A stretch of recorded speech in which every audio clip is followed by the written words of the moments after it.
আচ্ছা, very good question. যে পাঁচজনকে আমরা ধরেছি এর মধ্যে চারজনকে তো আগেই ধরেছিলাম। এই চারজনের মধ্যে দুইজন কিন্তু অলরেডি কোর্টে 164 করেছে। তারা এই হত্যার দায় স্বীকার করে, তারা যে কিলিং মিশনে সরাসরি ছিল এটা স্বীকার করে দুইজন অলরেডি 164 করেছে, মানে স্বীকারোক্তিমূলক জবানবন্দি বিজ্ঞ কোর্টের কাছে দিয়েছেন। আর বাদবাকি যে দুইজন আছে, দুইজন কিন্তু আমাদের কাছে রিমান্ডে আছে এবং তারাও কিন্তু প্রাথমিকভাবে আমাদের কাছে স্বীকার করেছে এবং তারাও ইনশাল্লাহ কোর্টে এই 164 দিবে। এবার বাদবাকি আজকে যাকে নিয়ে আসছি আমরা তার সাথে আসলে কথা বলার বেশি সুযোগ পাই নাই।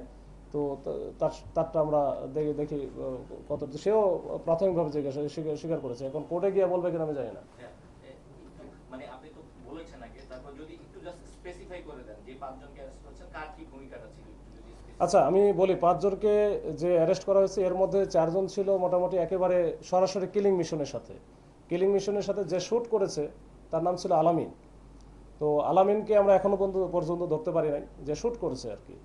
এরপরে তার সাথে ছিল শিহাব, জয় এবং রাফিন। এই তিনজনে কিন্তু একবারে কিলিং মিশনে ছিল। যে তিনজনকে আমরা ধরেছি এই তিনজনই হচ্ছে কোপাইছে, কোপানো যেটা চাপাতি এবং চাকু দিয়ে যেটা এলোপাতারে কোপাইছে, এই তিনজনই ছিল। আর সাগরও ছিল ওইখানে, কিন্তু সাগর কোপায়নি, বা সাগর ওইখানে ওদের একসাথে ছিল। এই হচ্ছে চারজনকে আমরা ধরেছি, আলামিনকে আমরা ধরতে পারি নাই। আর পরবর্তীতে এদের যে কোঅর্ডিনেট করছে, এই যে অস্ত্র যোগান দেওয়া, কে কারে কোথায় কি রাখবে এটা করা, এটা হচ্ছে সাকা বা সালাউদ্দিন ওরফে সাগরকে আমরা ধরেছি। এই ঠিক আছে।